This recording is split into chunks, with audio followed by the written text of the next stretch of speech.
Hi, everybody. Howdy. Hi. Welcome to the Refresh launch event. Really happy you guys could join us. I'm Philip Holmes. I'm the CEO and founder of Swell Creative Group. We are a convening partner for the Refresh Food and Tech project. We're honored to host Secretary Tom Vilsack tonight and looking forward to discussing the newly released Refresh report and the role technology can play in the U.S. food system. Tonight's event is the byproduct of many partnerships. I want to especially thank Danielle Nierenberg and Bernie Pollack of Food Tank, who have worked with us the past several months to put this event together. I also want to thank Ali Long and Derek Slater of Google and all the folks at Google Chicago for hosting us. This is an amazing venue. The view is fantastic. None of this would be possible if it weren't for the members of the Refresh Working Group who have come together in different capacities over the course of the past year to share their expertise and contribute to the Refresh report. They are committed to spending the next year discussing policy issues at the intersection of technological innovation and the U.S. food system. I want to take a minute to recognize each of the working group members here who are here tonight. Please stand up when your name is called. Ben Worley, AgriSource Data. Thank you, Ben. Holly Parker, Fair Food Network. I want to hear some claps, guys.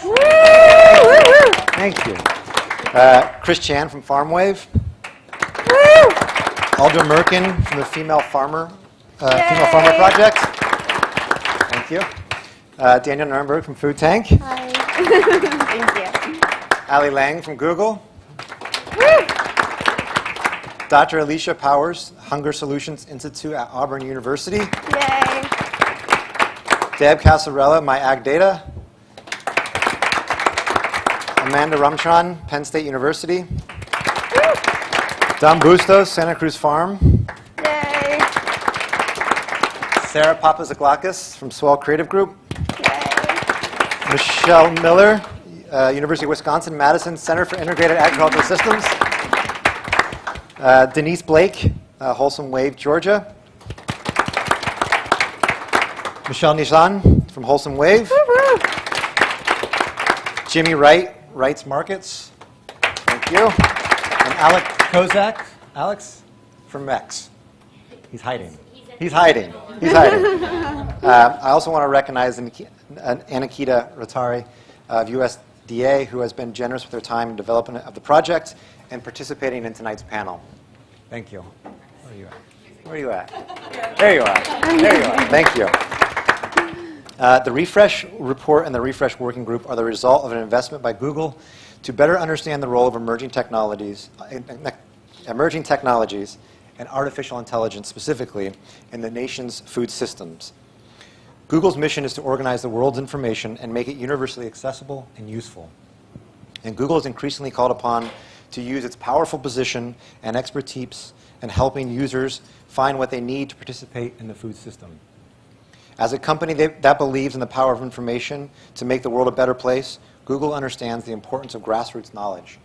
That's why their approach in supporting Refresh Project has been as a listener, using its resources to bring people together who have, for years, and in some cases for decades, been dedicated to ensuring a healthy, flourishing national food chain. The Refresh Food and Tech From Soil to Supper report is the product of nearly a year of conversations and convenings with people, many of this room, with us tonight.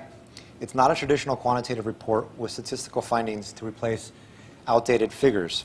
Rather, this qualitative report integrates a wide range of conversations taking place across the food systems that are often siloed. The Refresh report offers something quite different, a journey through the entire U.S. food systems through the lens of technological innovation and impact of emerging technologies on food products, distribution, and consumption. It features profiles for people developing and using these tools, furnished a grounding, real-world view into the everyday application of technology. Don Bustos, where's Don? There's Don Bustos. James Beard Foundation Leadership Award winner is one such farmer profiled in the report and will be joining us shortly to discuss his views on how technology can be more community-oriented. In doing so, the Refresh report establishes a common framework for discussing the often polarizing topic of the nation's food systems while acknowledging the multifaceted nature of these issues and contentious debates at hand. Tonight, we will hear from Secretary of Agriculture Tom Vilsack, one of the longest-serving ag secretaries in the U.S. history. He will speak about what he saw in his tenure overseeing the USDA and about what he sees now as President and CEO of the U.S. Dairy Export Council. He will be chatting with Danielle Nierenberg, the president and co-founder of Food Tank, who I'm pleased to introduce right now. Danny is an expert on sustained agriculture and food issues as a world-renowned researcher, speaker, and advocate on all issues relating to our food system and agriculture. She co-founded Food Tank 5 years ago in order to establish a nonprofit organization dedicated to building a global community for safe, healthy, nourished eaters. Food Tank is a global convener, research organization, and non-biased creator of original research impacting the food system. Food Tank summits are one of the most important forums for bringing together all sides of food issues for critical discussions, partnering with major universities and moderated by major food journalists. We are proud to have Danny as a member of the Refresh Working Group and excited to co-host this event with Food Tank tonight. Thank you. Thank you so much, Phil, and thank you. I want to thank Phil, I want to thank Sarah, everyone from the Swell Creative Group, and of course Google for putting together what is going to be a really fun and lively and important discussion.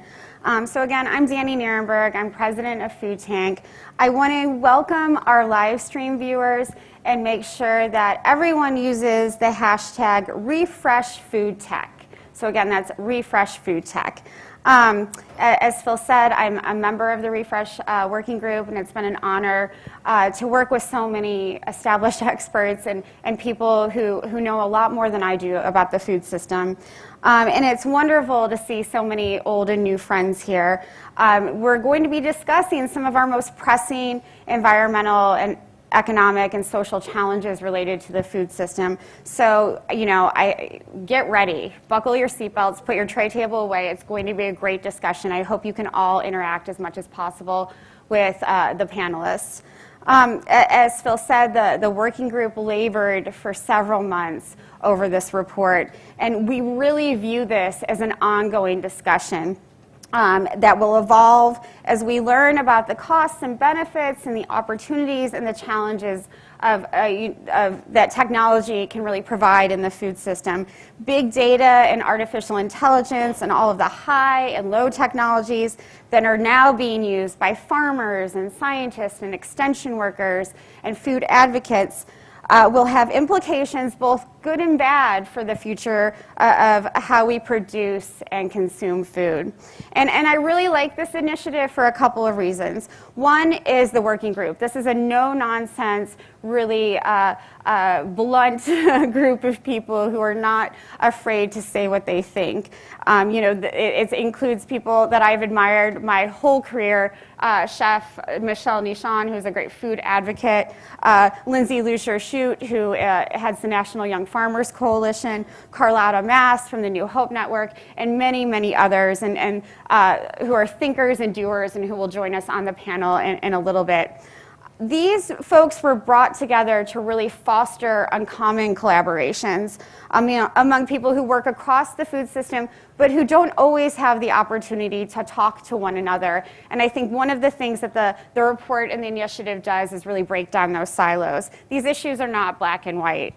Another reason I like it is it uses this idea of technology in the food system. It thinks of it as a tool, not the only tool, but a tool that can help leverage the knowledge that farmers have had for generations and put it together with the potential power of big data and artificial intelligence. And I think the report looks at how technology can be used to support the entire food system and not just the production side. And it also talks about the idea of crowdsourcing information and information sharing among farmers and creating better networks across geographic and political boundaries.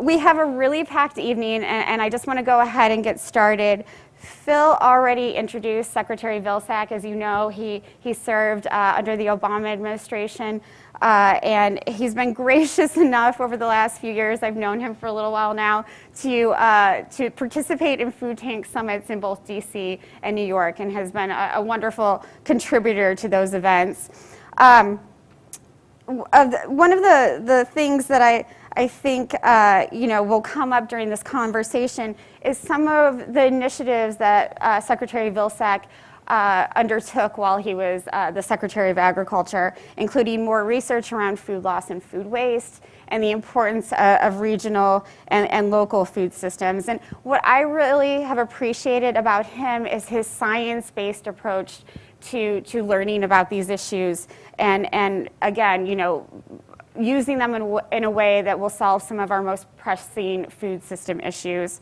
I've also admired his ability to be a truly bipartisan public servant, serving as the governor of Iowa for 2 terms, being mayor of a city in Iowa, and as Phil said, he is now the president and CEO of the Dairy Export Council, and he's working with industry leaders to really develop long-term visions for how to make sure that dairy farmers in the U.S. Get the resources that they need. So I just want to thank him for being here. It's always a pleasure to see you, sir. So I'm going to start off with a kind of a personal question, Okay. Tom. I want to know how many apps you have on your phone.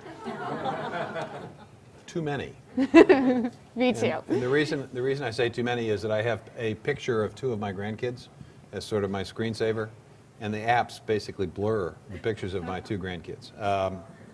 I would say I probably have close to 100. Ooh, that's way more than I have. That's great.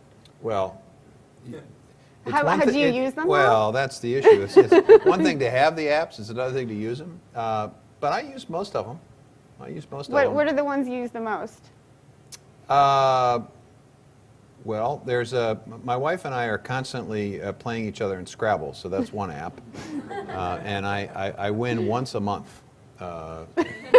It's kind of a very difficult thing in our family right now. It's humbling, I'm sure. I use there are some really interesting weather apps. There are, I think incredible. I'm a sports fan, so I've got all the sports teams apps. The ability to, I'm also a news junkie, so I've got virtually all of the political apps and publications that you would expect.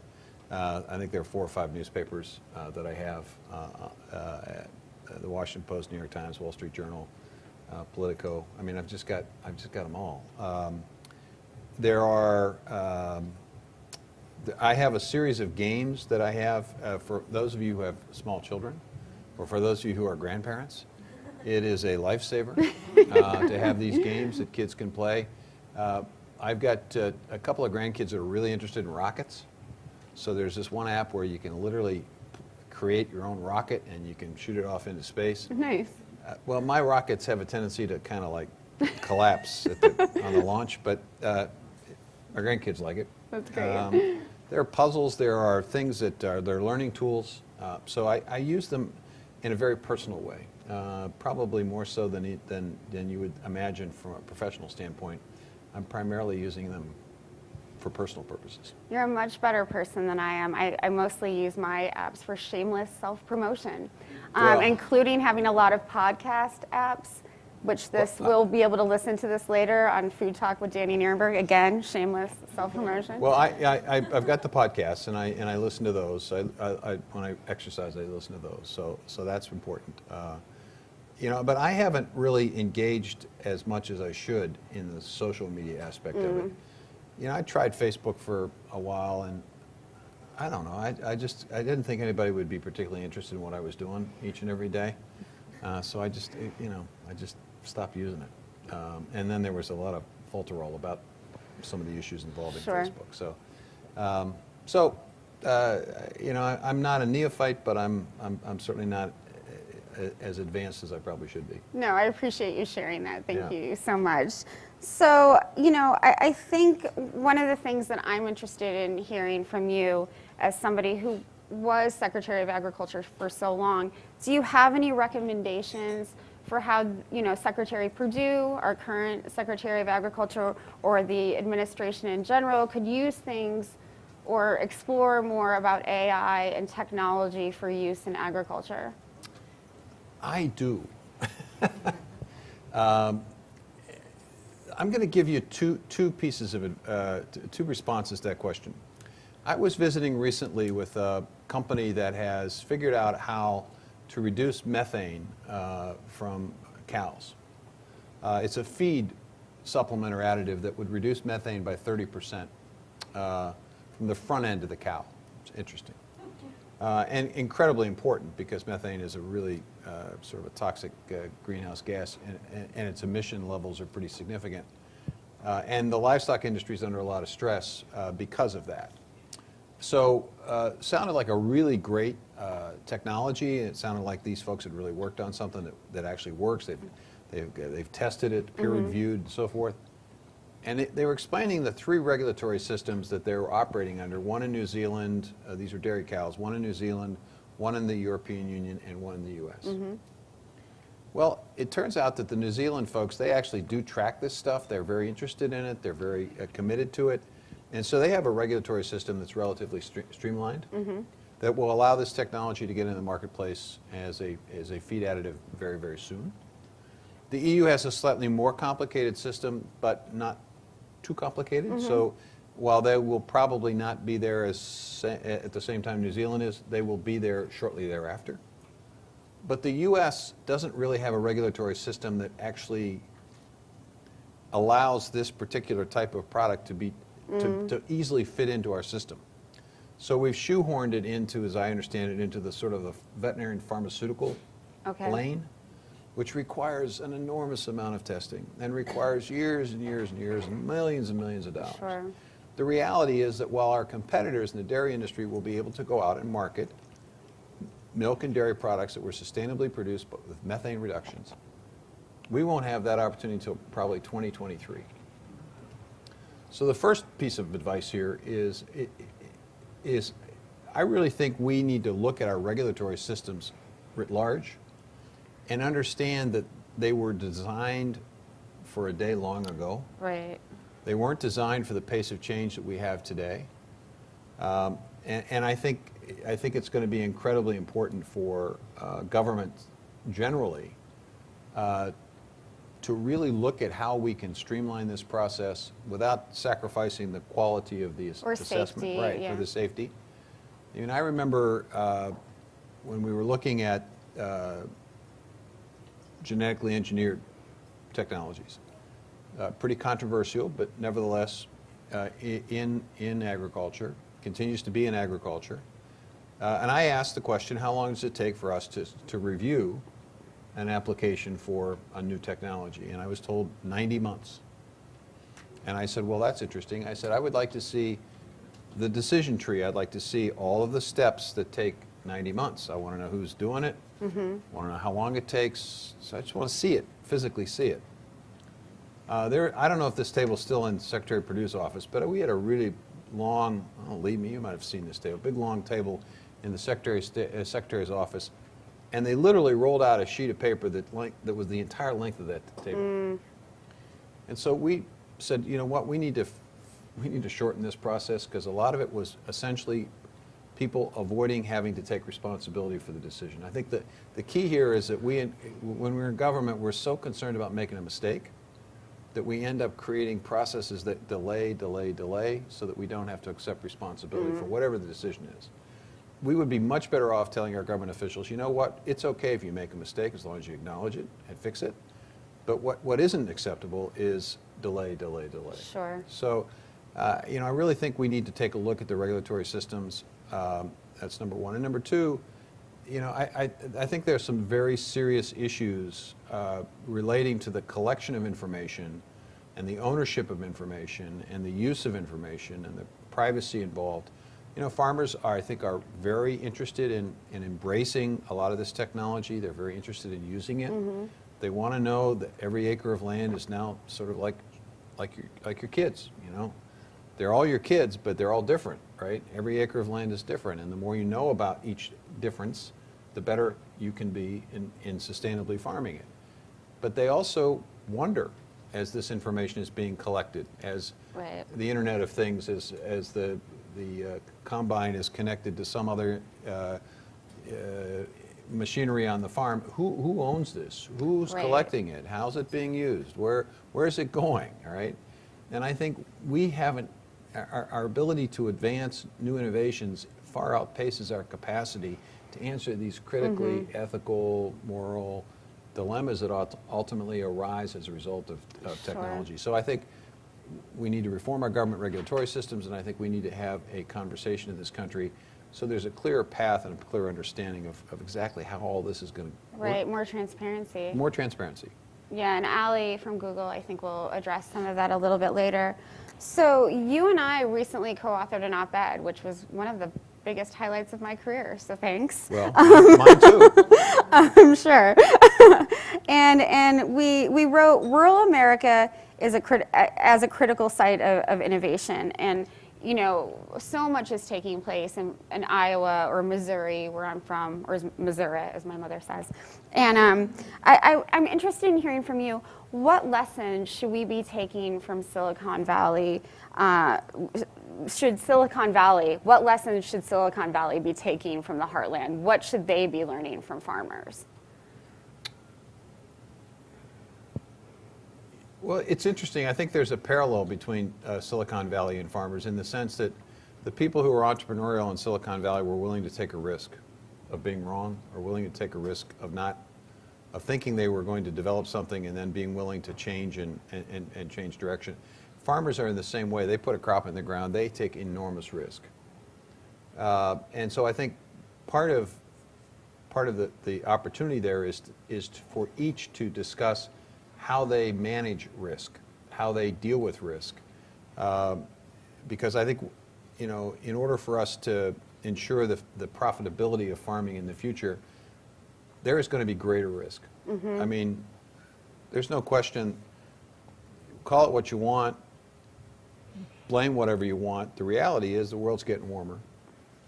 And that carries consequences in terms of where you're going to grow things, how you're going to grow things, how you're going to raise livestock, what kind of you're going to pests, grow. what you're going to grow, what pests and diseases that we don't even know about perhaps are going to crop up, and how are we going to cope and deal with that? How are we going to be able to get ahead of all of this?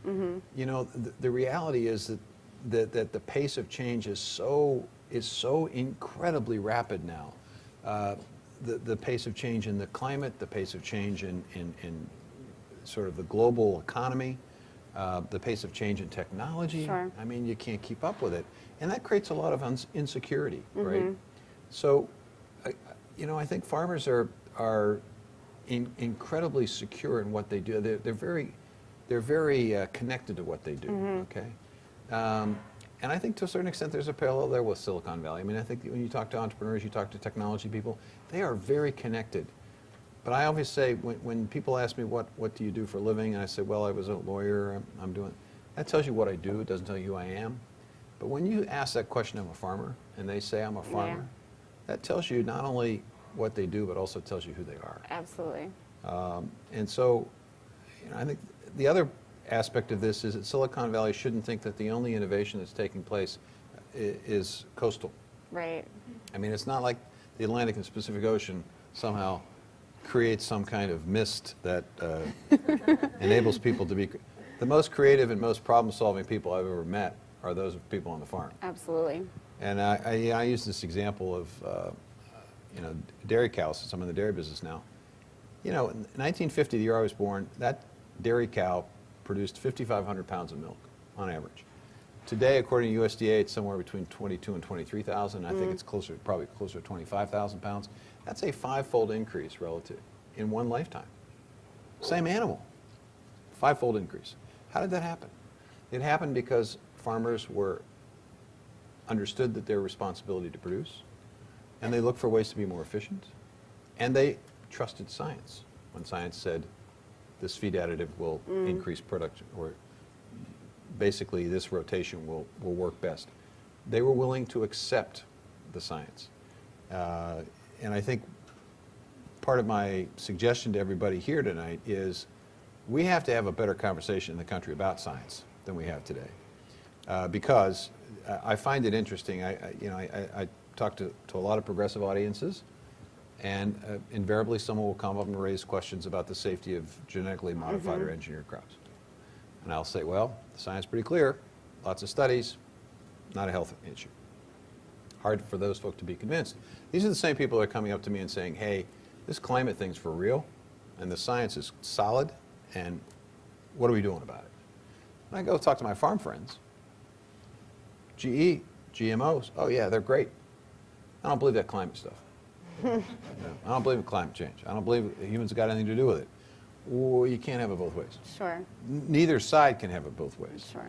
And I think it's incumbent upon the folks who live and die by science to have a much more informed and educated conversation about it and defend it more forcefully so that we who are not scientists by nature understand what it is and how it gets evolved. Sure. I mean, people think that science just, somebody comes up with an idea and it becomes science. Well, no, real science goes through a very extensive process of review and criticisms and people shooting holes at it until finally a consensus is reached. And that consensus usually creates the impression that, yes, this is something that the majority of people are willing to accept at this point in time, until somebody comes up with a different set of science. Absolutely. Well, and I feel like there's very much an urgency now for the farmers that you're working with. Dairy farmers are facing a really unprecedented crisis in this country. Where do you see the role of technology helping them right now? Well, there are several things. One, obviously, to the extent that technology can increase productivity, that creates opportunities for additional sales. The ability to allow farmers to compare themselves to other farmers of a like kind in like areas or globally is, I think, important so that people understand that you're always looking for improvement. How do I stack up, not just against what I've done in the prior years, but how do I stack up to my neighbor? How do I stack up to my competitor overseas, right? So that to the extent that data can be informative in that respect, it's important. You know, I think that one of the keys here is connecting the ability to monetize the capacity of technology. So, for example, if you can actually reduce methane by 30%, the reality is there's an expense associated with that. Well, how do you monetize that result? How can technology allow us to be able to measure adequately and accurately to verify whatever conservation savings, whatever emission savings there might be? How do we then create the market that's real, that creates the ability to sell that result? Yeah. Or Do you have benefit? recommendations for that? Well, I think that there is an opportunity here for enormous investment in rural places if we establish a series of ecosystem markets. I've thought this for quite some time. The challenge is the ability to measure, quantify, and verify the result. Once you can do that, you're in a position potentially to encourage investment by a company that's looking to satisfy some regulatory responsibility that they can satisfy indirectly through farm conservation. Or there may be a company that says, you know, just because it's a societal good, we want to contribute. Sure. I noticed that there are signs here at Google where they're encouraging the folks who work here to make charitable contributions, and the company will match them up to a certain level. You know, there are incentives, there are ways in which corporations can potentially social welfare. And I think to the extent that we're able to do that, you then create, you then replicate in agriculture nature, in the sense that there's no such thing as waste in nature. There's always a purpose and a benefit. Yeah. Right. Can we create that same concept? Can we take manure, for example, as we are currently doing with a company called Nutrient, and trying to figure out how do you separate the water from the solids? How do you reclaim the water efficiently and effectively in the production process? How do you do that in the processing process? Pretty expensive. Where does the money come from to do that? And how do you then take the solids and create a multitude of products, chemicals, materials, fabrics, fibers, energy, fuel, and use that again as a marketable product, right? Now all of a sudden, instead of just selling milk, that dairy farmer is selling a series of products, right? And now all of a sudden, he doesn't necessarily have to rely solely on that milk check. Sure. He has a series of income streams coming in. Or she, for sure. How do they basically monetize all of that opportunity, okay? And so to the extent that technology can be beneficial there, there's just so much in terms of understanding the land. You know, I've noticed in the report the conversation about analyzing soil in terms of drought and floods and so forth. Well, every acre of land is different. Every acre of land requires a slightly different approach. And you can reduce significantly input costs if you understand the distinctions between acres and between, we've got cows with the Fitbit, that's also Right. highlighted in the report. The ability to collect data, and you know that one animal needs this, another animal needs something different. You aren't in a situation where you have to give every animal the same thing Right. because you don't know for sure. It's very exciting. I mean, It is. being able to use inputs more efficiently and not waste, as you said before. So you create additional products and additional profit lines, and you also reduce your costs. Absolutely. And you create more of whatever it is you're producing because you're more efficient and more productive. Those are three ways of increasing the bottom line for these producers. But here's the problem. The problem is all that costs money. And it may require regulatory approvals. So it goes back to part number one, response to number one, so we got to make sure our regulatory systems allow that technology to get in the marketplace more quickly. But number two, we have to figure out ways in which producers can access the investment with partners. There's no reason why we can't, as we look at our conservation programs at USDA, they are designed for the farming of the past.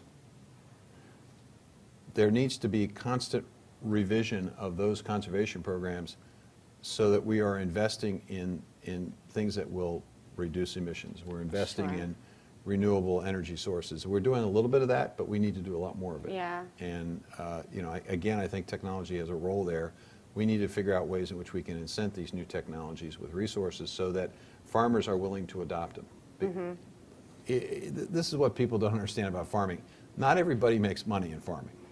In fact, in 2014, which was, I think, the best year we ever had in farm income, when I was secretary, I was amazed when I saw the results of the breakdown of who profited.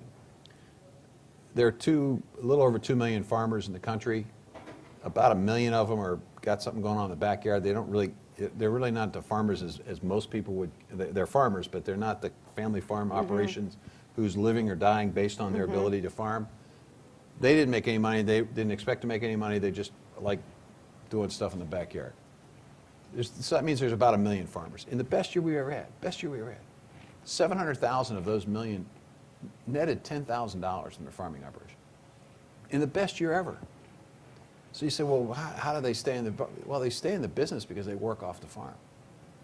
They work. They may work one job. They may work 2 part-time jobs. Sure. Spouse works. Kids work. And that's all to keep the farm. Right. So you can't ask those 70% of those folks who are farming to say, hey, you need to spend X number of dollars on this new whiz-bang technology. They can't afford it. Right. Now, the big operations can, and they will. But what about the smaller-sized operators? Yeah. How do we create programs that allow them to get the same opportunities to diversify their product line? How do we do that? Well, I think we have to have a conversation about exactly how we go about providing support for our farm families. We're transitioning from direct payments to risk management. We've made that transition. We've got conservation programs that provide sort of a partnership, but I think there needs to be an evolution of these programs so that there is a continued, it keeps pace with the continued pace of change and innovation. So that farmer, regardless of size, has an opportunity, if it's a Fitbit on the cow, that they don't have to have a 1,000-cow operation or 2,000-cow operation to be able to take advantage of it. If they got Absolutely. 50 cows, they ought to be able to take advantage of it. Sure. The COP on climate change is going on in Poland right now, and you've mentioned emissions from agriculture. There's a real urgency to begin addressing the emissions from agriculture, which are increasing, unfortunately. Where do you see the role of technology, but beyond the methane and the feed question, really addressing those problems and helping farmers? Well, there's a twofold urgency. I think the urgency you're talking about is the fact that the recent climate reports have indicated an acceleration of the adverse consequences of temperature increase. But the other urgency is the market. The market. Domestically, more and more consumers are wanting to know, how was this produced, who produced it, and was it sustainably produced? And they're making decisions with their consuming dollar whether to support that. Now, there's a little risk involved in that because some people are using that market opportunity to create impressions about products. You know, you'll see milk, for example, it says no antibiotics on the label. You go, well, that's a good idea. Nobody wants antibiotics in the milk. You see a carton next to it, doesn't have that label, so you think, well, maybe that's got antibiotics. Well, here's the news flash. Milk that's commercially sold, none of it has antibiotics. Mm-hmm. Why do you put that label on there? Because you want to create the impression that the one that doesn't have that label has it, right? And so you have to be real careful about how you market this whole issue of sustainability so that you don't create a lack of confidence in the entire product line. You don't elevate your product at the sacrifice of the entire product Sure, line. the labels get confusing. Yeah, and that gets back to the transparency issue. It gets back to, you know, consumers. But consumers are creating here in the United States and abroad. You know, the ability to sell dairy products in many of our emerging markets and in some of our more mature markets, there is more and more of a demand for sustainability, more and more demand for proving. So the dairy industry has embraced a program called FARM, F-A-R-M, Farmers Assuring Responsible Management. It's the only internationally certified animal welfare standard. And 80% of the milk produced in the country today, 80 to 90%, is basically being produced under that set of protocols. Mm-hmm. That gets back to technology. How do you measure it? How do you verify it? How do you quantify it? Technology can help you do that. Absolutely. So I want to be aware of your time, but one of the things that I've been excited about with this initiative and the report is that, you know, the technologies that we're talking about have the ability to help farmers in lots of different ways. And I've been impressed by farmers' ability to adapt and to adopt these new technologies. I'm from the Midwest and grew up with farmers. And, you know, farmers, when they know something will help them make more money, they're businesswomen, they're businessmen, they're not just food producers. And businesswomen. I did say businesswomen, I did. Do you think that there is a way to combine the knowledge of farmers like Don Bustos with these sort of high-tech solutions like AI?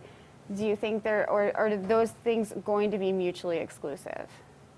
Well, they can't be mutually exclusive. I think anybody who's designing technology is going to want to know how the farmer's going to view it. And actually, you know, it's interesting, going back to the GMO issue, I think the seed companies did a terrific job of convincing the farmer that this was going to increase productivity. They failed to talk to the consumer. Yeah. So as we're talking about these new technologies, it's going to be incumbent upon us to understand who actually has to be educated about them in order for them to be successful. We can't tell the farmer, use this technology, only to find out that the consumers will reject it. The farmer needs to be sensitive to the consumer and the market. The market needs to be sensitive to how farmers will perceive this, and most importantly, how do they afford it? That's the big issue. If farmers see benefit, they will embrace it if they can afford it, and if the regulatory approvals are there. If they're not there and they can't afford it, and then it becomes incredibly frustrating. And what you're going to do with technology is you're going to drive a further wedge in the countryside between big and small. Mm-hmm. At a time when really in agriculture and specifically, we need to bring everybody together to amplify its voice and importance. And that's one of the things I like about this report, is you talk about the food system, you talk about the food industry. The food and agriculture industry, if you talk about it as a single entity, you're talking about 28% of the workforce of the United States, 20% of the overall economy of the United States. Now, how does that stack up against autos, steel, aluminum, some of the other industries you've heard a lot about recently? Well, actually, it's larger. And I think we have a tendency to diminish the importance of this industry by separating and segregating the food folks over here and the agricultural farmers over here. We got to bring them together. Break down those silos for sure. I guess this can be my final question to you, because you have another meeting to get to. But, you know, when I sort of introduced, you know, this report and I said this was the beginning of a conversation and ongoing. What are your recommendations for continuing this conversation among government agencies like USDA, among your own research and policy institute, the Dairy Export Council? Where would you like to see things go, and how would you personally like to be involved? Well, I had a conversation with folks just before this event tonight, and I talked about the importance of the dairy industry reaching out to Secretary Perdue to talk about the need for the Department of Agriculture to convene. Technology, Google's got the capacity to convene. That's why we're here today. The Refresh folks have a capacity to convene. The convening power of the USDA is pretty important and pretty powerful. I guarantee you the Secretary of Agriculture said to the technology folks, the farm leaders, the food leaders, we need to come together and have a conversation. Everybody would show up. And then the question, why are we here? Well, we're here, Mr. Secretary, because we want to work with you to streamline the regulatory process so that when new whiz-bang stuff comes on board, we're not behind the European Union or New Zealand or anybody else, that we are actually setting the stage. We're setting the standard. Yeah. We don't want to be behind. Right. All right? I can imagine that Secretary Perdue wouldn't think that was a great idea, right?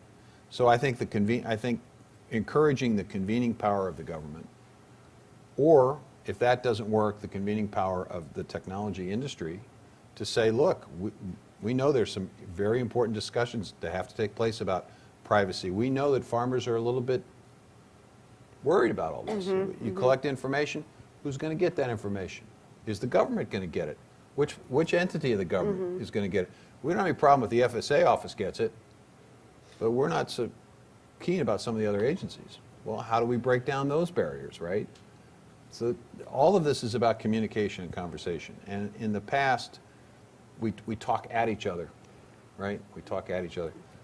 We have to talk sort of between each other. And Sure. I think convenings are incredibly important. And that, I was encouraging the dairy industry to suggest that kind of convening, because there's just enormous opportunities here. I didn't realize this, but you could take methane from a cow and you can replace the water that's used in producing cement. I mean, that's the science of these material science.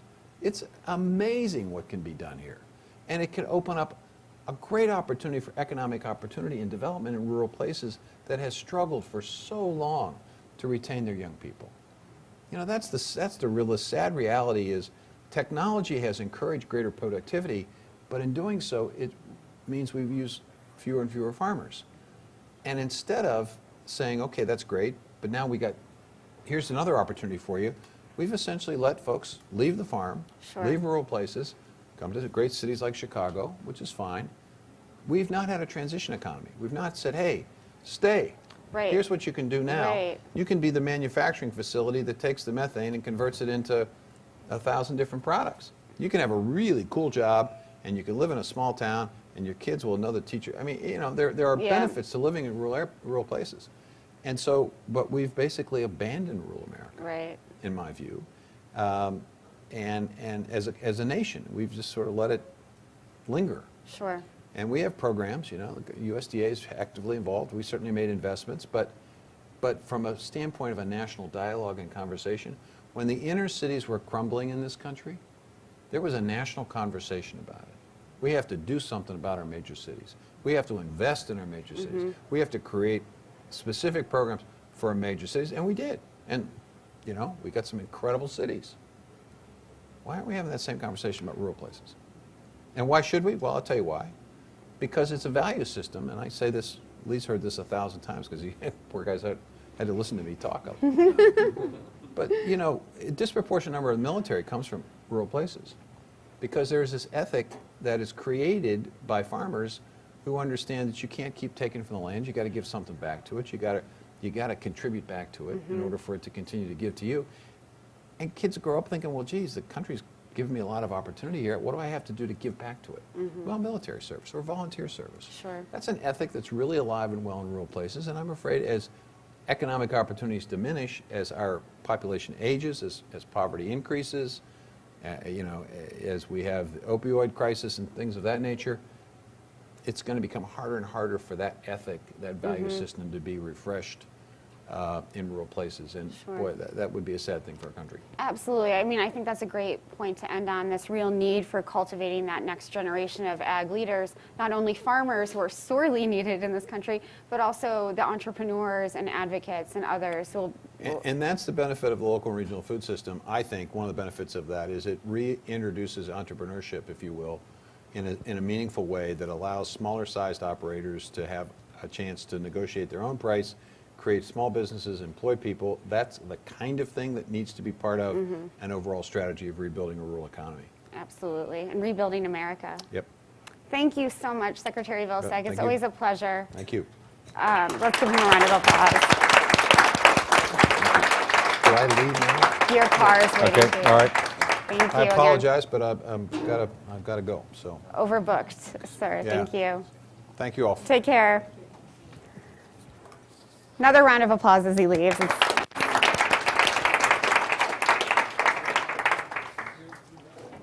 So I think that's a great beginning to this event and this conversation.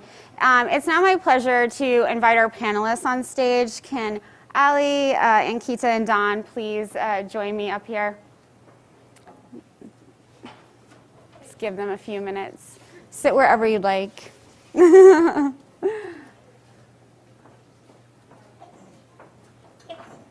Bless you. Thank you. So I'm just going to introduce them briefly. Their bios are in your programs, but this is a great group of people to talk to, and I'm really excited. It's my pleasure to introduce Ali Lang. She's a senior public policy analyst at Google, and she focuses on privacy and data from a global perspective and ensuring the proper use of big data. I like that term, proper use. She's been working on issues related to technology, digital privacy, and consumer protection for more than a decade. Before Google, she worked at the Center for Democracy and Technology in DC.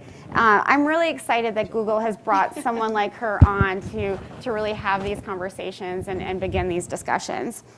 I'm also honored to have Don Bustos. He is a farmer in New Mexico where he works on the land that has been in his family for more than 400 years. Just take that in for a minute, 400 years.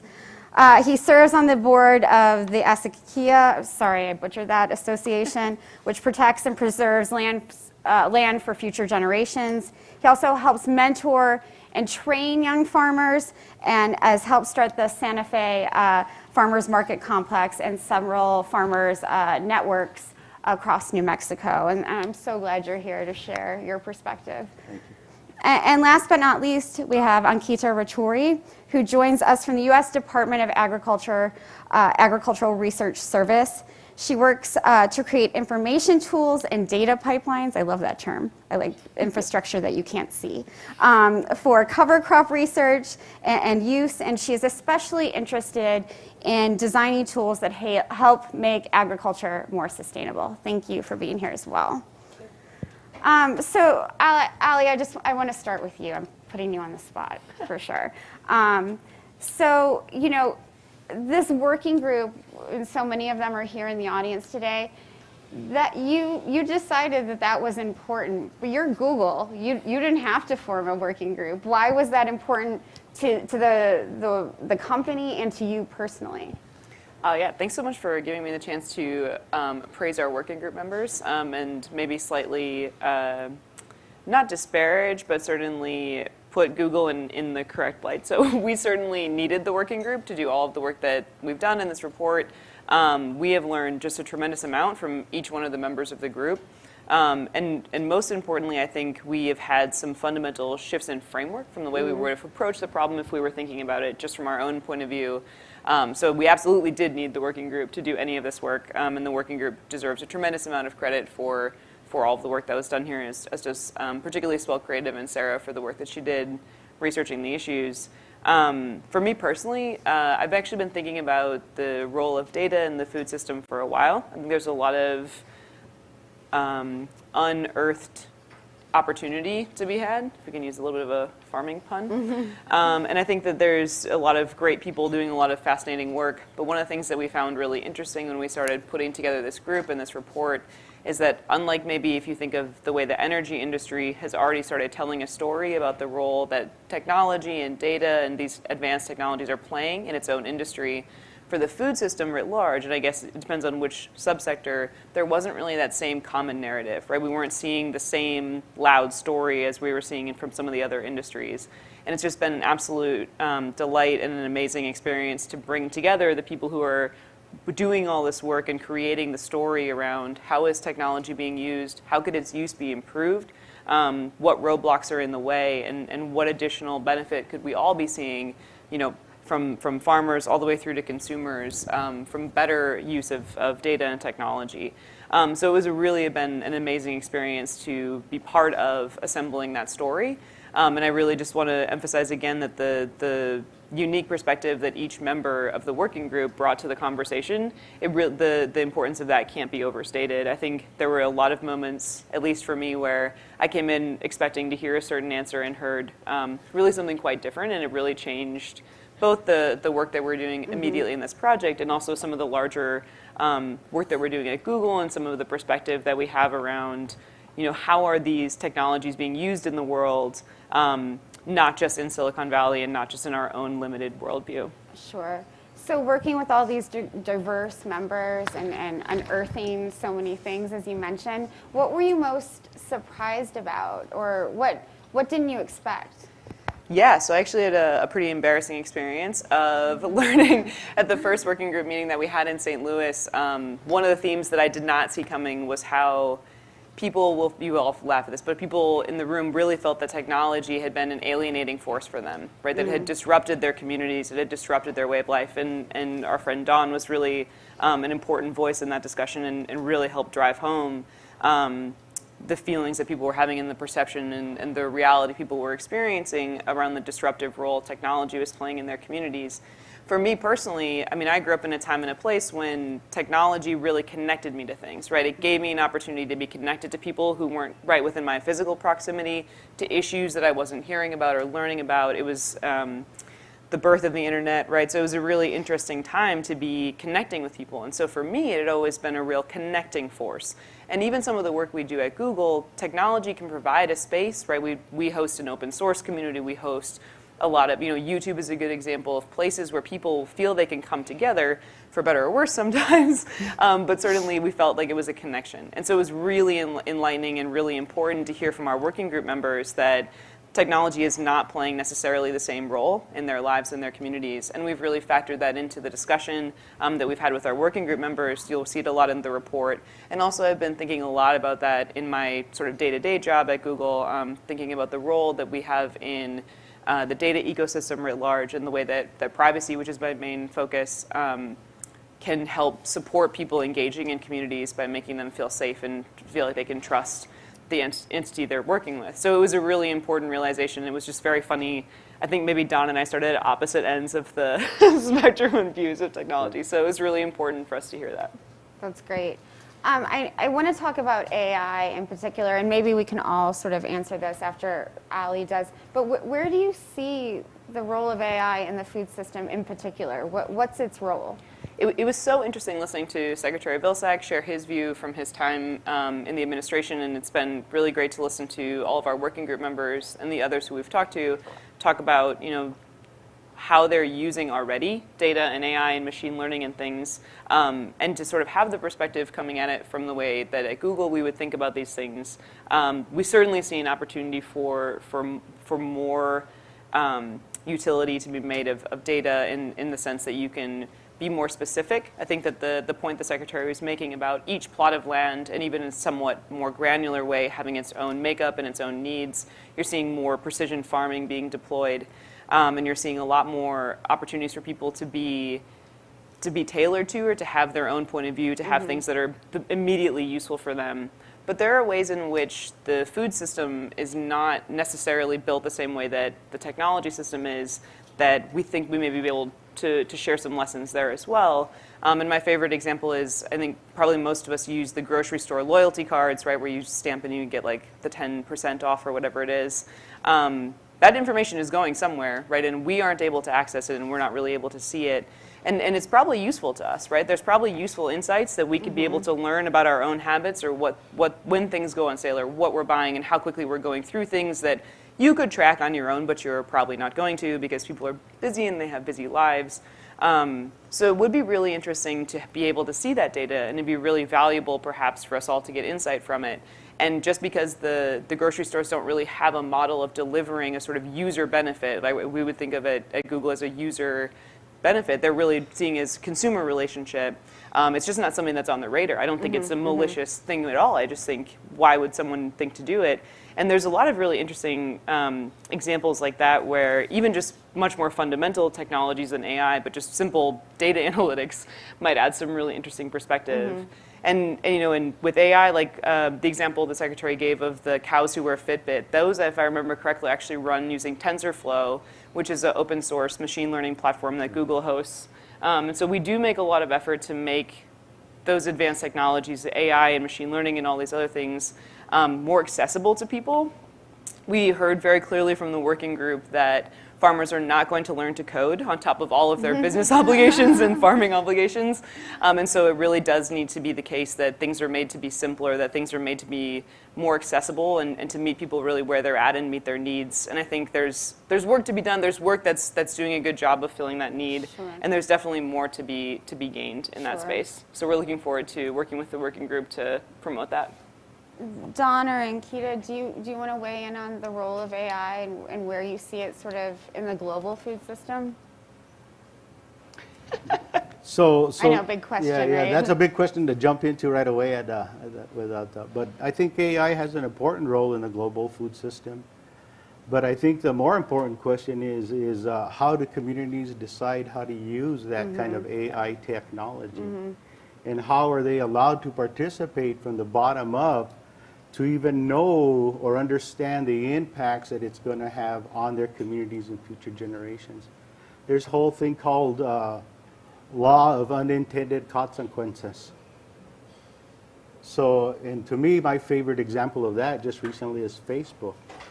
You know, the whole idea of Facebook was to really develop a friendly place where family and friends and community come together, they share, you know, special events. And well, we saw what happened in 2018, or we're understanding what's happened in 2018. And then we kind of see how it's being used today.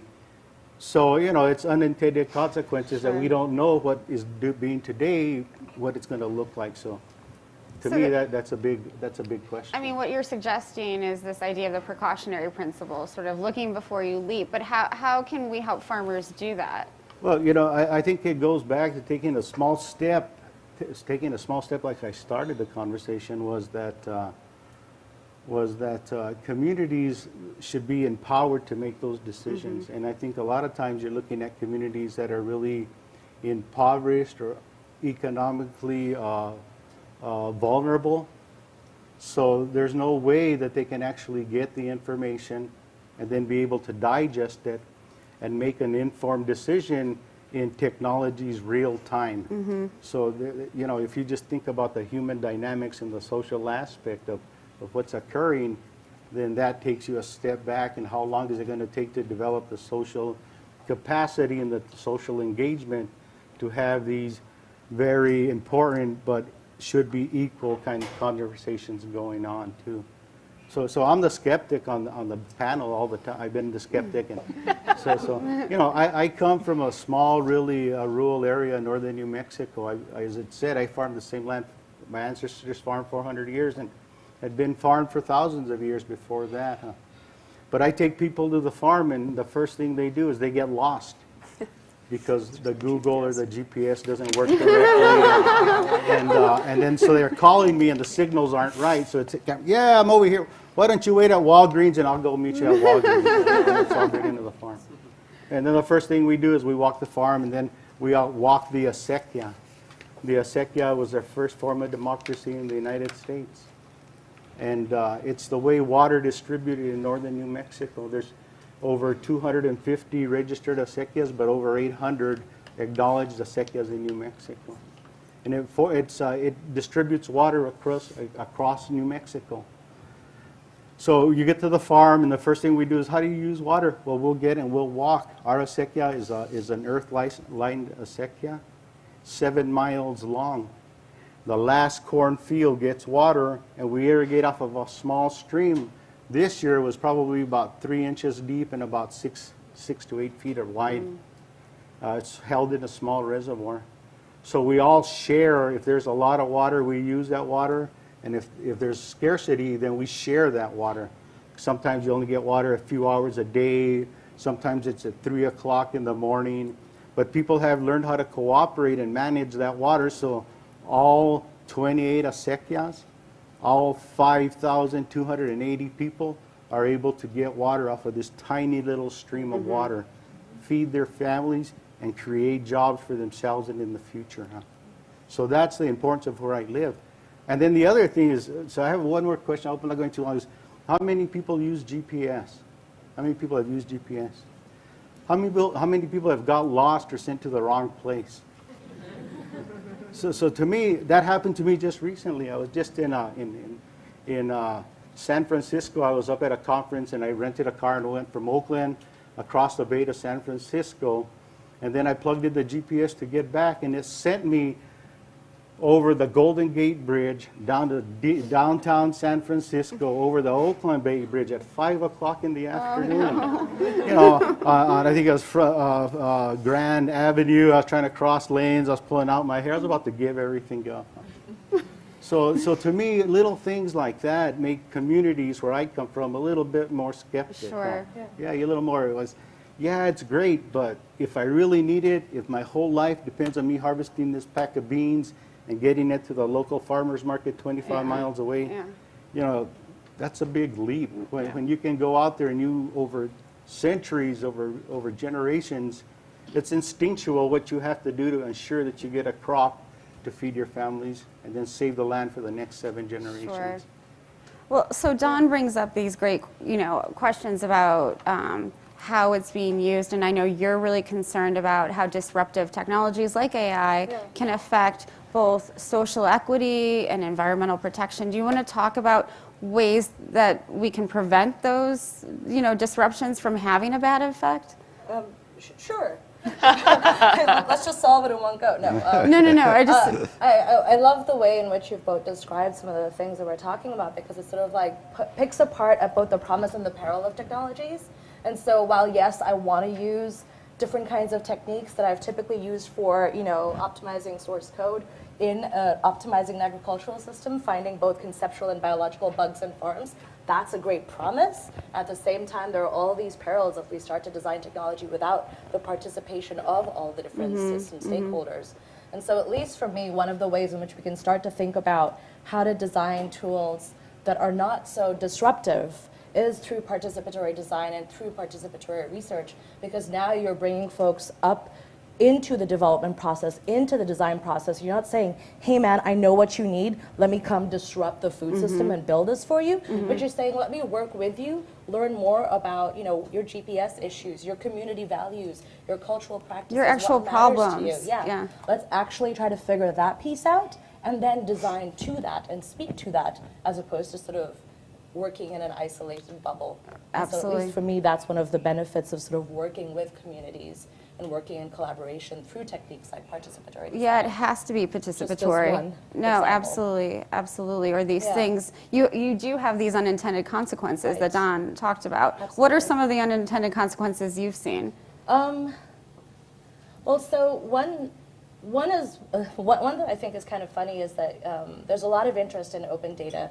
There are a lot of open data initiatives, especially in ag, where we're beginning to see a lot of folks say, what we really need is a platform for open data. But some of the unintended consequences are that folks may not want to participate because there are concerns about which data am I releasing.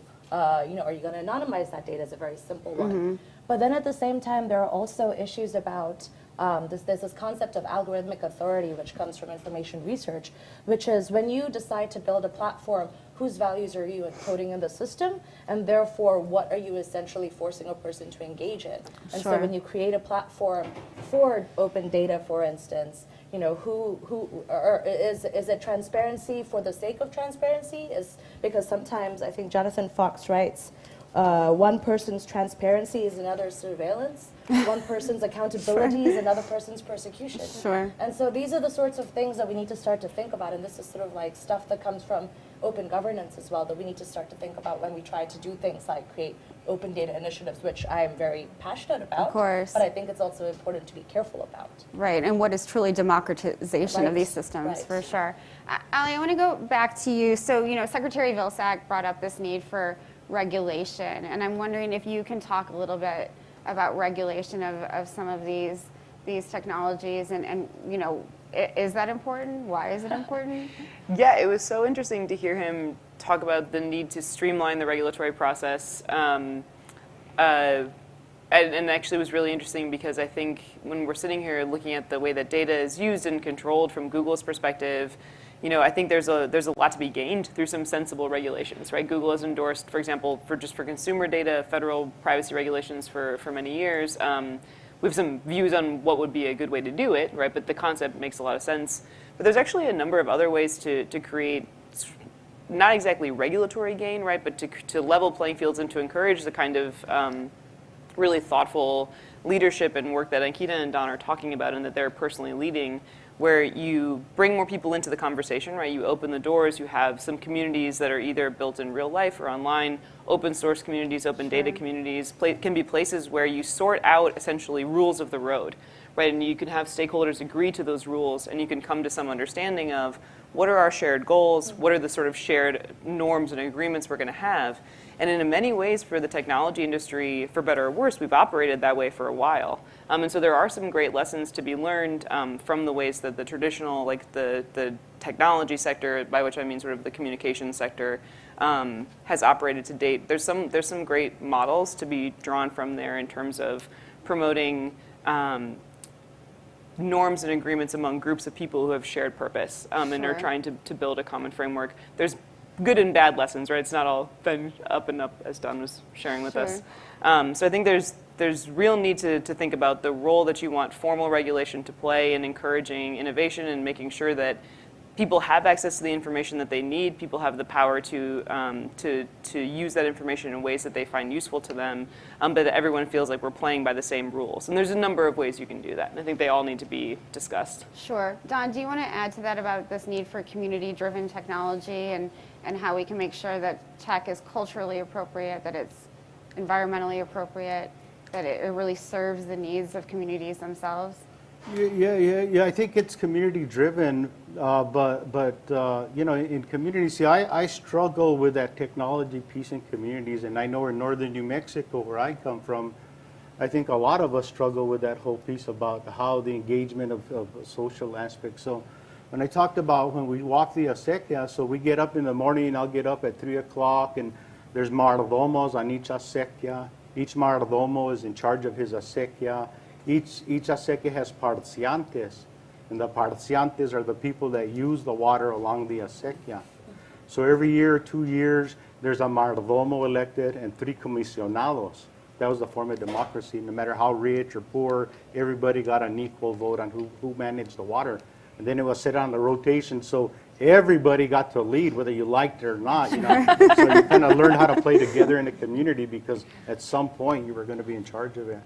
So you get in there and you know your neighbors. You watch the water flow. So the water is managed by people. People get in there and they dig out the leaves or the branches and make sure the water is flowing. They make sure the right people, the head gates are closed and the right ones are open. So then you get to know your neighbors. You get to know, oh, the viejito, the older guy there, I haven't seen him in 2 weeks. There must be something wrong. And then his niece comes up. Oh, grandpa is sick. So you get to know your neighbors more. There's more of a social fabric involved. And I really get to know your neighbors. This year, when folks went out to visit us, people would come out and say, hey, what are you doing? Like neighbors watching neighbors, how people taking care of people. Sure. And then around this whole ecosystem, right? It's not just about the environment. It's not just about technology. It's about the ecosystem and how we all nourish each other to make sure that it's vibrant and then it's inclusive. So those are the pieces I struggle with technology capturing that. And then, you know, this is what I think is the social fabric of, we all have to really acknowledge that life force that was given to us, that comes up from the soil through all of us and then back up to the Creator.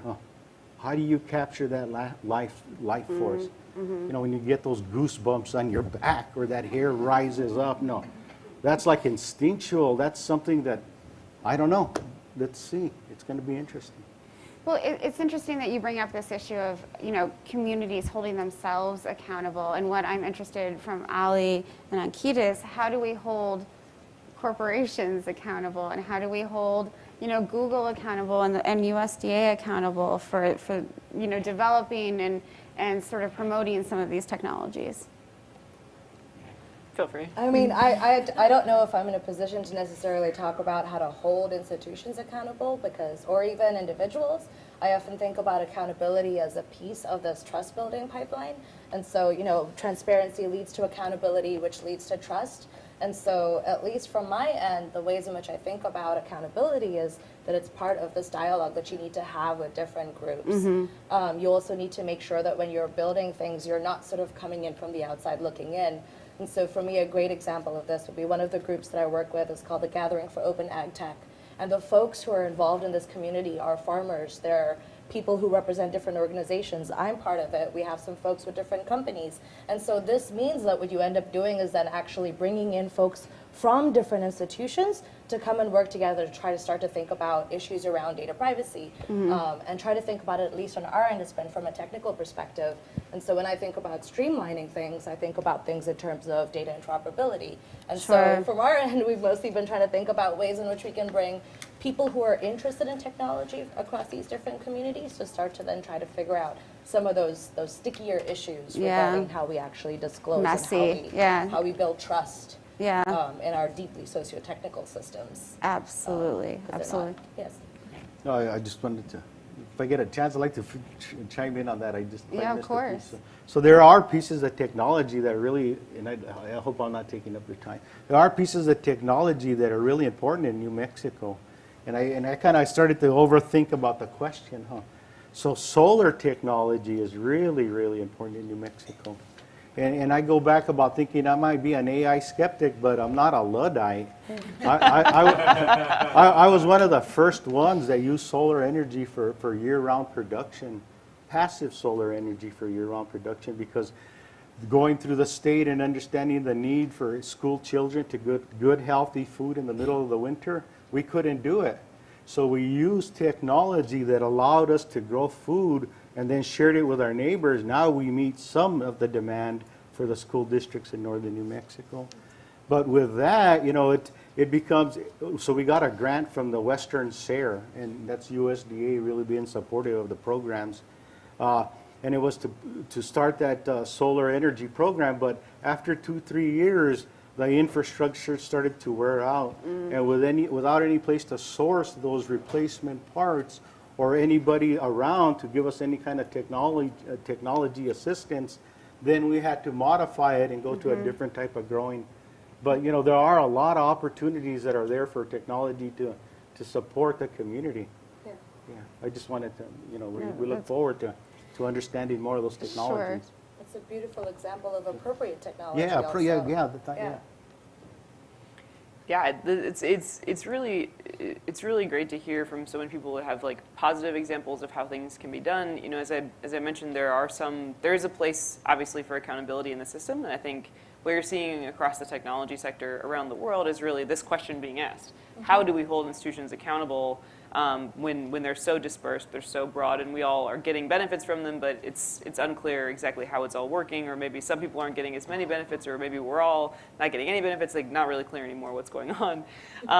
Very important discussion. As I mentioned, I think there's a lot of ways you can approach the problem, but fundamentally the first thing you need to do is ask yourself, to whom are we holding these institutions accountable, right? To what end? And what you're hearing from Don and Ankita and a number of people in this room is that they need to be held fundamentally accountable to people, right? To the people on the ground, to the communities who they're meant to support. And I think that what the technology industry, in the sense of the communications technology industry, is realizing is they've gotten a bit away from actually sort of whose problem are we solving, right? Like Google is asking more and more, whose problem are we solving? And with some of the ways that we've been able to amend our products, the ways that we've been able to approach, making TensorFlow available, using more adaptive technologies in the assistant, really being able to create things that work for people all over the world. I think that we're starting to shift more back towards what where the focus maybe has been, but maybe needs to be more, which is on the user. And we kind of expect our users to hold us accountable to them, as well as the larger social institutions. And as long as we're all working towards holding ourselves accountable to the people who are fundamentally using the technology and whose lives are being changed, and for proceeding in good faith, I think Secretary Vilsack made a good point, which is you have to be careful how much you punish people for mistakes, right, and how you punish them. I think those are very cautious tales, but as long as you're engaged in dialogue and people, when they make mistakes, they're correcting them, and people are continuing to stay focused on who they need to be held accountable to, I think it'll trend in the right direction. Well, and that was the issue with the GMO debate that he brought up. No one was being held accountable. Yeah. And there was a lot of pushing a technology that not everyone was receptive to.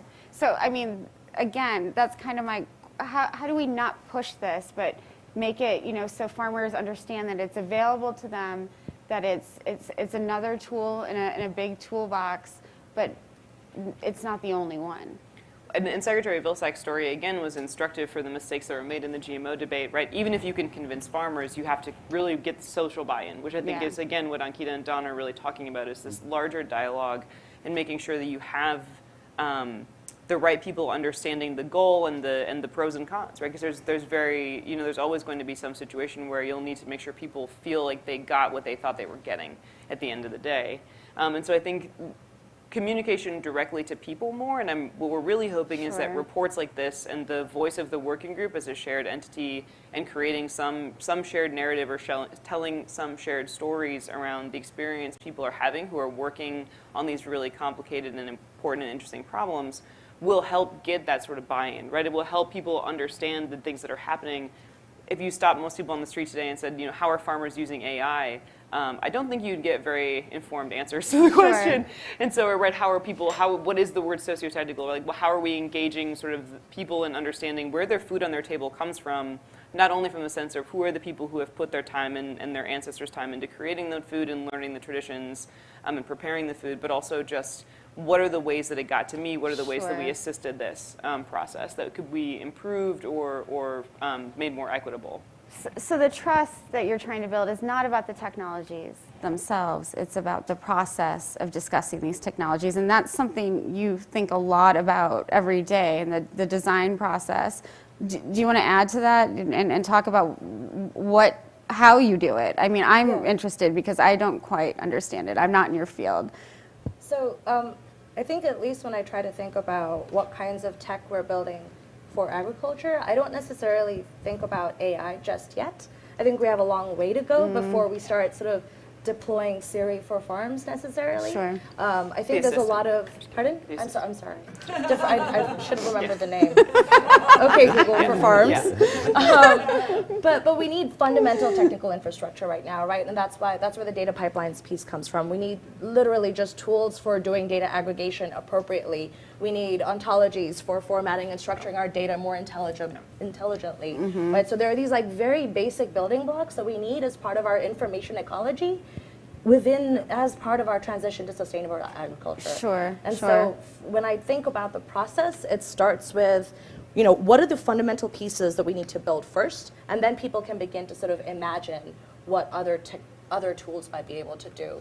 Right, so right now I work on decision support tools, and those are informed by expert opinions, and so they're not AI, they're not recommender systems yet. They're literally tools that are informed by experts that allow people to make site-specific decisions when thinking about, in our case, cover cropping. And so I think there's a lot of intermediate steps, and that's maybe why people find it hard to try to think about, what are farmers doing with AI? It's because we don't even really totally know yet what to do with all the data that's coming off the fields or how to deal with it. And so for me, that's where the process is right now. Can you talk more about the privacy issue, though, and how we do actually protect farmers' privacy? Yeah.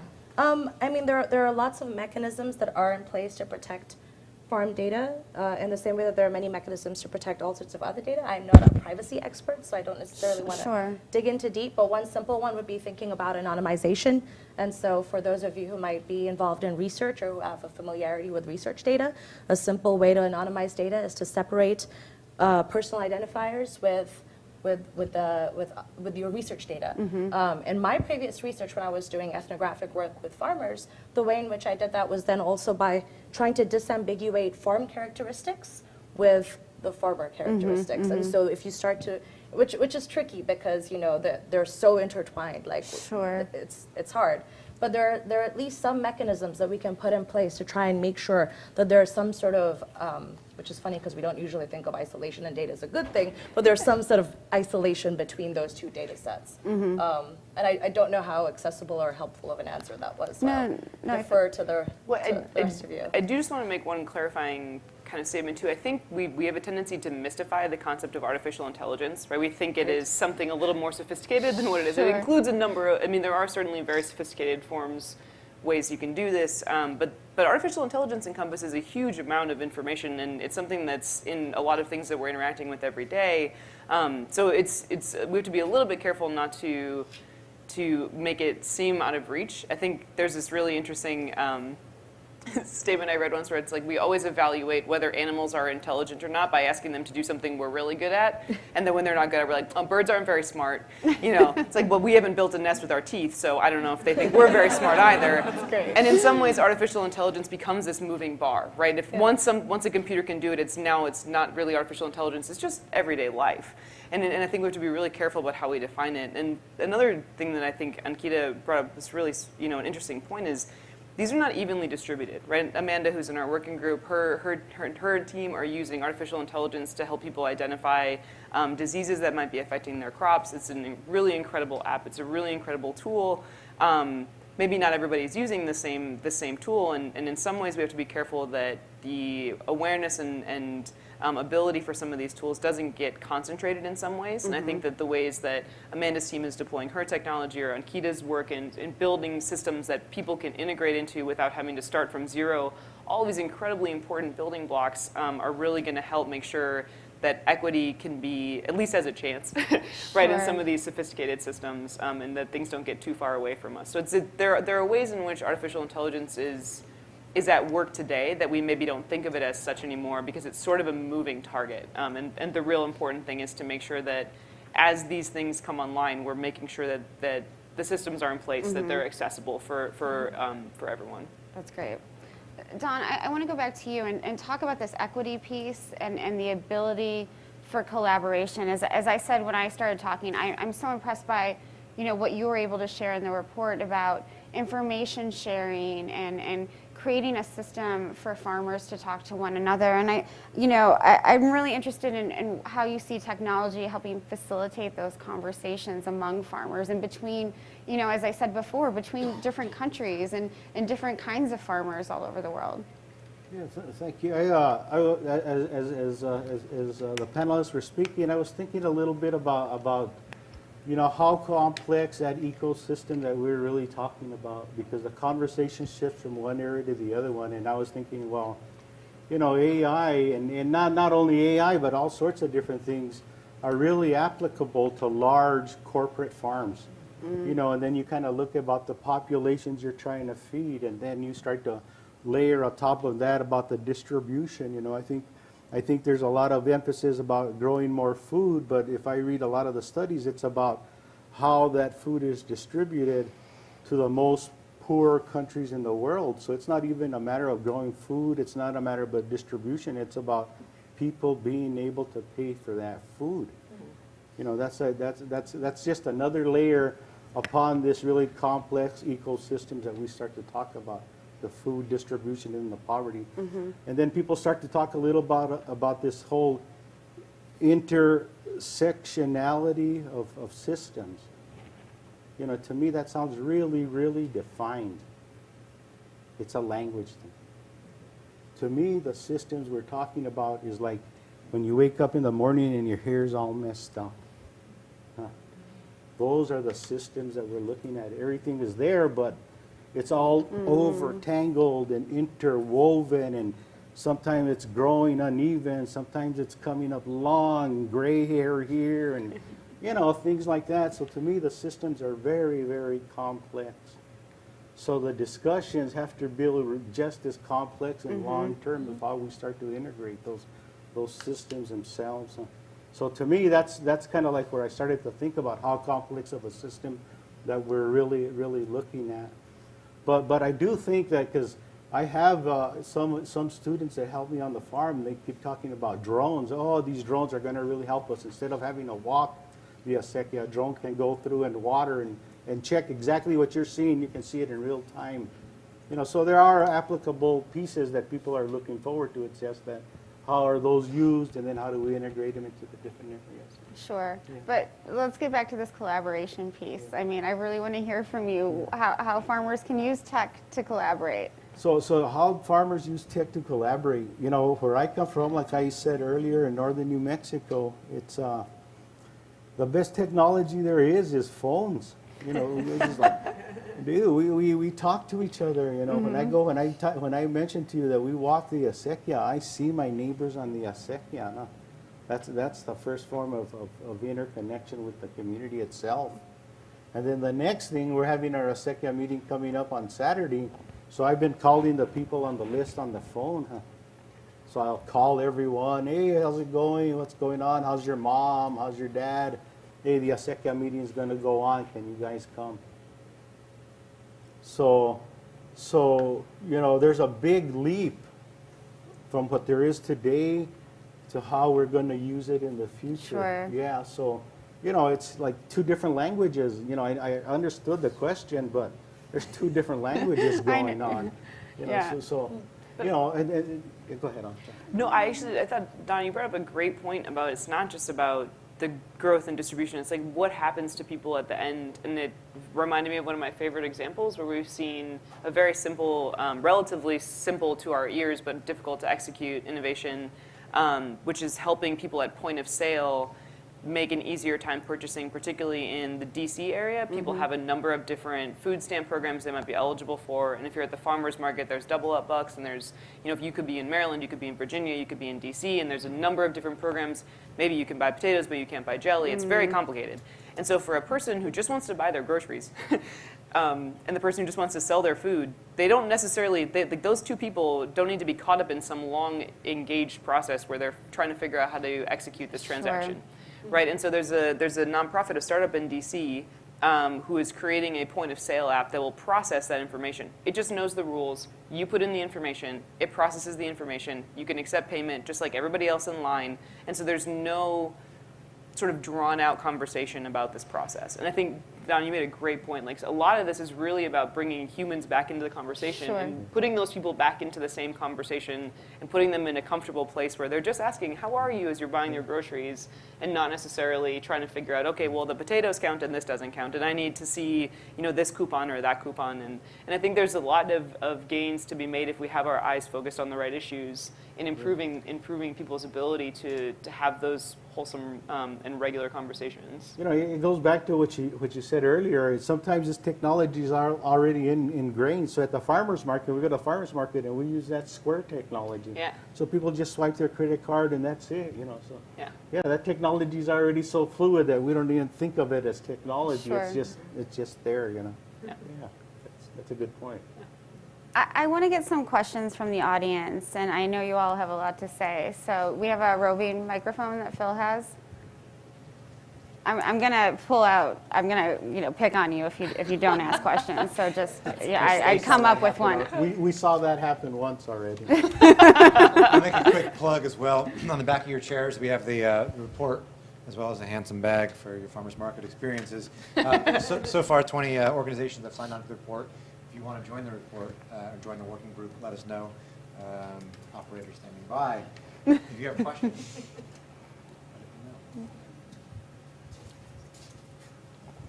Hi, I'm Stephanie Katsaros with Brightbeat, and we're based in Chicago. Just a really quick question.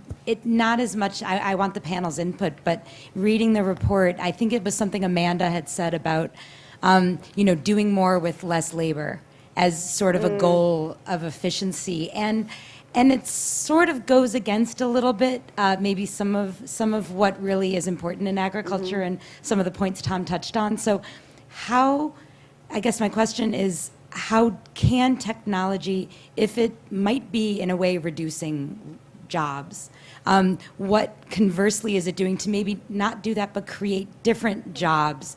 Can we hear a little bit of your thoughts, all of you, on that? Do you want to go first? Yeah, I got really excited. Yeah. At least in the Go community, ag tech community, one of the things that I love about that is that lots of folks who are farmers are also kind of coders too. And so some folks are building their own tools. And so there is a lot of space for shifting from maybe some of previous kinds of work to information work.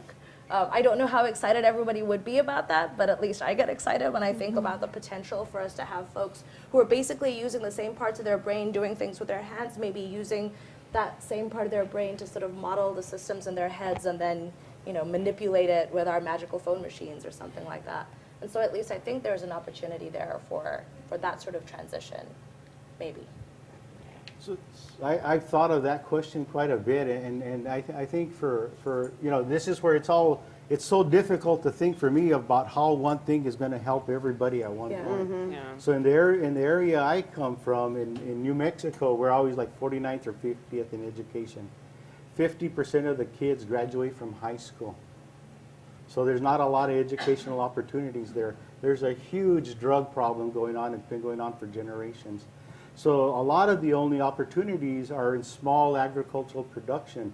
1 acre, 2 acres. If you plant it correctly, you can make enough money to pay the bills and support your family. So it's a whole idea of we're trying to create more small jobs so that we can feed our local communities by aggregation. It's not about having one person controlling the whole agricultural sector. It's about 1 million of us working out there and growing food and then feeding it and sharing it with our neighbors and our cousins, and the whole community benefits from a healthy ecosystem. So, it goes both ways, and so that's why I say there has to be a meeting. It's going to be, I don't know if it's a meeting or how it's going to be done, but there's two different things we're talking about. Not to dismiss the idea of really high advanced technologies for agriculture. I think there may be a bit of a misconception too in the underlying question, the idea that farmers used to have one job and now we're asking them to have a couple more. In reality, farmers always had 5 jobs, right? They're business people, they're growing food, they're mechanics, they're carpenters, they're cooking, they're raising families. It's living on a farm. My family, my father grew up on a family farm in rural North Dakota, and he can do everything. I mean, it's really an astonishing feature of a father and a person. And so it is interesting, the difference in the way that his education worked versus mine, right? It was really about hands-on experience. I mean, they didn't have a lot of money. When they would buy a tractor, they would go and buy 2 broken tractors, and it was his job to make one working tractor out of that, and they didn't have Google. So, I wouldn't have known where to even begin, and you just learned it. And I think that there is a bit of a change happening in our economy and in our expectations around the jobs people have, and I think ideally to the insight of having maybe less work, maybe we'll get people down to just 1 job each on the farm instead of the 5 that they were maybe previously doing.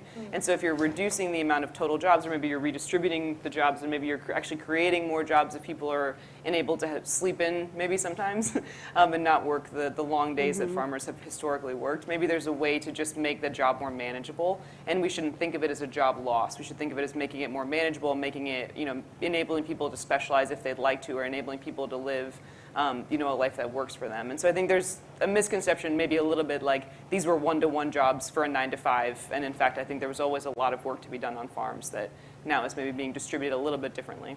Absolutely. Maybe time for one more question. I want to check with Phil. One, okay.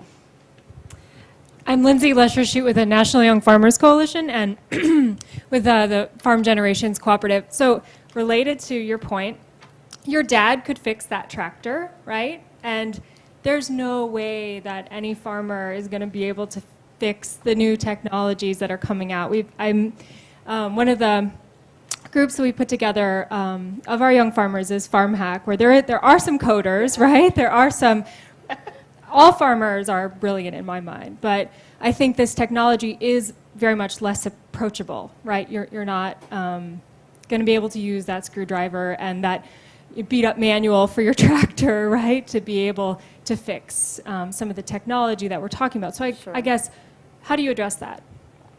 Yeah, this is a really great question. I think there's a number of things that are going to be critical to making sure that people feel like they have control over the things that they're using. And we've definitely have some working group members who are focused on, in particular, making sure that the information that their smart implements are collecting is accessible and available to them. And I think there is an element of making sure people have the resources they need to make repairs themselves or to get repairs more quickly, and not to be waiting for the technician, the designated technician, to travel so many miles out to them. So certainly creating closer sectors and the ability to repair things in a closer geography is going to be a really important improvement. But I think this is a very complicated debate as well, and I'm really curious to hear what Donna and Ankita have to say about potential for short-term sort of improvements. I would suspect that the improvements may take a while, but maybe you guys have a better answer. So there's a site, ATRA, I think it's Appropriate Technology in Rural Communities, that's really helpful. That is, that's what farmers get on, and you can call them or email them, and so that's a really helpful use of technology. But what it is appropriate technology as a community needed. So some farmers are going to need GPS guided tractors. Some farmers are going to just make sure that hoe is really nice and sharp, so that you can just go through smoothly cut those weeds on, and just to make sure that those markets are open. So it's all different levels, and I think that's the thing that we have to be really, cognizant about. It's the high and the low tech, Everything. It's appropriate. Yeah. Absolutely. Yeah. I think in the same way that we have a diversity of agricultural systems, because I think often we talk about agriculture with one big brush and then just paint technology over it. It's, I think, important to recognize the nuance, the spectrum of systems, and therefore what we probably want from the tech side of things is for it to reflect that diversity of systems. But I guess from a development perspective, I think part of the challenge with the tractor example you gave is that when we were first designing these tools, we thought of them as monolith systems that we didn't necessarily want to be able to break apart and redesign. And so interest in modular design of technologies and making sure that we have ways of plugging this piece out and replacing it and fixing it, thinking about those sorts of things, which I think we do really well in the open source community, at least on the software side, are those ideas I think are beginning to leak into the design of both cyber and physical agricultural technologies. Full stop. That's great. I hate to cut this discussion short, but I think this has been such a rich and interesting discussion, and I want to thank our panelists. Can we give them a round of applause, please? Thank you so much. And I just want to acknowledge the working group again. So much incredible work has been done over the last year, and it's really exciting. So congratulations to all of you. And again, this is the beginning of a discussion, not the end, so we'll look forward to hearing more.